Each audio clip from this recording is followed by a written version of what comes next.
একটা বাচ্চা হয়ে রয়েছে, ঘন্টা খানিক পর আবার আরেকটা হইলো, আবার 1 ঘন্টা পর আবার আরেকটা হইলো, এইভাবে 1 ঘন্টা পর পর 4টা বাচ্চা হইলো। আসসালামু আলাইকুম সুপ্রিয় দর্শক, আমি আজকে চলে এসেছি যেখানে বাংলাদেশের মধ্যে সর্বপ্রথম একটা ঘটনা, যে ঘটনাটার সাক্ষী হতে আসছি, যে একটা গাভীর 4টা বাছুর, সেই বাছুর গুলো 4টা কিন্তু সুস্থ আছে। আমি সম্পূর্ণ ভিডিওতে আপনাদের 4টা বাছুর দেখাবো এবং আমি যে গাভীটা যে লালন পালন করে সে মালিকের সাথে একটু কথা বলবো, আপনারা বিস্তারিত শুনুন। কেমন আছেন? ভালো। এই 4টা বাছুর হয়েছে একটা গাভীর, সেটা আপনি কতটুকু আনন্দিত? অনেক আনন্দ লাগতেছে, একটা গাভীর 4টা বাচ্চা কখনো তো আগে হয় নাই, কোনো জায়গায়ও হয় না একটা গরুর 4টা বাচ্চা হয়।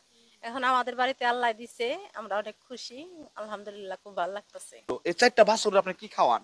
এই 4টা বাচ্চারে এই গাভীর দুধে তো হয় না, প্রতিদিন দুধ লাগে 500 টাকার।